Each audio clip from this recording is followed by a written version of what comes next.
Hello and welcome to today's video tutorial, brought to you by Metro East Career Pathways. Today we'll be going over CASAS e-tests. CASAS provides standardized tests that determine reading and math competencies in adult learners. At Metro East, we administer a CASAS pre-test during our intake process and a post-test after 40 hours of training. Your pretest will consist of a 30-minute locator assessment and hour-long reading and math assessments for a total of 2.5 hours. You will be able to take breaks as needed between tests. For your post-test, you'll only need to take the reading and math assessments, which should take about 2 hours. For the test-taking session, you'll need to make sure your camera and microphone are working, as they will both need to be on for the entire test. You will also need to be prepared to show photo ID on test day and be alone in the room you're testing in. Our test-taking session will be hosted on Zoom, a free platform for video calls. I've posted a link in the description below this video to a more in-depth review we made of the program, but I'll go over the basics here. If you haven't already, it's important that you download Zoom before test day. You can download Zoom for free at the Zoom website. I've included a link in the description of this video, and you can also find it by typing zoom.us in your address bar and pressing enter. Once you arrive at this page, scroll all the way down to the bottom and click on the Download button. Then click Download again under the heading Zoom Client for Meetings.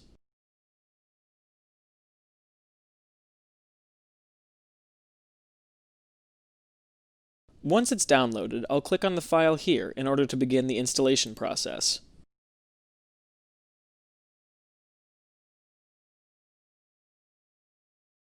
When Zoom is done installing, the program will automatically open.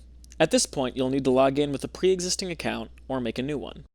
If you already have a username and password, you can enter them now. You can also log in with any Gmail or Facebook accounts you may have by clicking on these buttons on the right. Otherwise, click Sign Up Free in the lower right-hand corner and follow the instructions there to set up your account. On test day, just click on the meeting link at the designated time in the email we sent you, and it will automatically open Zoom. Once you're led into the meeting, you'll be looking at a screen something like this. This is the Zoom interface. If you can't see the controls, just wave your mouse to make them appear. The 4 most important buttons for our use on test day are the Mute, Video, Chat, and Share Screen buttons. The Mute button turns your microphone on and off. If there's a red slash through the microphone, it is currently off and other participants in the call can't hear you. On test day, we'll need to make sure your microphone is on and working. Next to the Mute button is the Video button, which turns your camera on and off. If there's a red slash through the camera, we can't see you and are instead seeing your name or initials, like this. The Chat button opens a sidebar where you can send and receive text messages. This will be particularly useful if we're having problems with your microphone during the call, since this will allow us to communicate. The last feature we'll need for test day is the Share Screen button, which will allow us to help with any technical issues you may have during the call. To share your screen, simply press this button and select which screen you'd like to share. Here, I'll select Screen to share everything that I can see with the other participants in the call, and then click Share. The only thing that won't be visible to other call participants are your Zoom controls. Once you're sharing your screen, just wave your mouse over the Screen Share toolbar in order to make the Zoom controls visible. You can also click and drag to move this toolbar around the screen, and press the red Stop Share button here to stop sharing your screen. Before taking the test, we'll need to check your internet speed at speedtest.net. Once you're sharing your screen, you can head to their website to check your speed. We recommend a download speed of at least 5 megabytes per second to take the test. You can also check this before test day to make sure there aren't any unexpected challenges by typing speedtest.net in your address bar and pressing enter.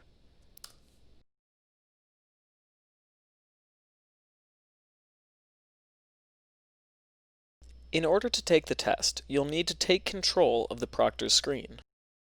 Your proctor will share their screen, and then you'll see a message pop up that looks like this. Simply click anywhere on the screen, and you'll take control. There are options in a drop-down menu at the top of the screen. click Show Meeting Controls to return to the Zoom menu. You can also press Give Up Remote Control to go back to controlling only your own computer. As you prepare for test day, we recommend you try out some of the free practice questions in the Casas eTest Sampler. I've posted a link to the site in the description below, or you can find it at the URL above. Just click Take a Test, and you can choose which test to practice. They're color-coded by subject and separated by increasing level of difficulty. For instance, the tests in red cover reading in order from easiest to hardest. Here's an example of a test you may find within the Casas eTest Sampler. This is a sample of the Math Goals test. On the right-hand side of our screen, we have the question, and below it, 4 possible answers. To the left, we have additional question text. When you've determined the correct answer, select it by clicking on it. When an answer is selected, the checkbox to its left will become marked. Deselect an answer by clicking on it again.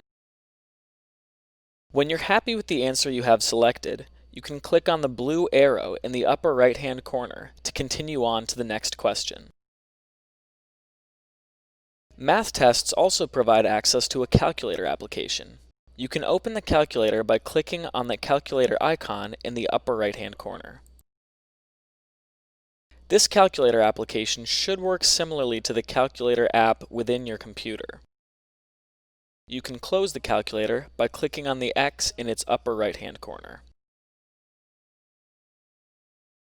The eTest Sampler is designed to familiarize you with the testing interface.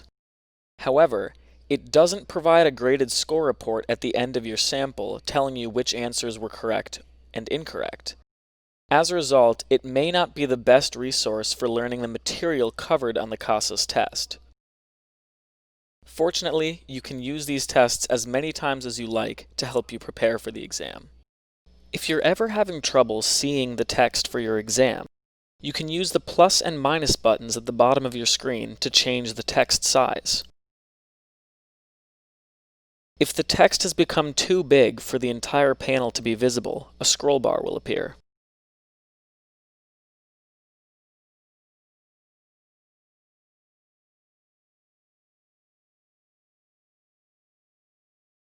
If you have any more questions, please leave a comment below this video or reach out to us by email.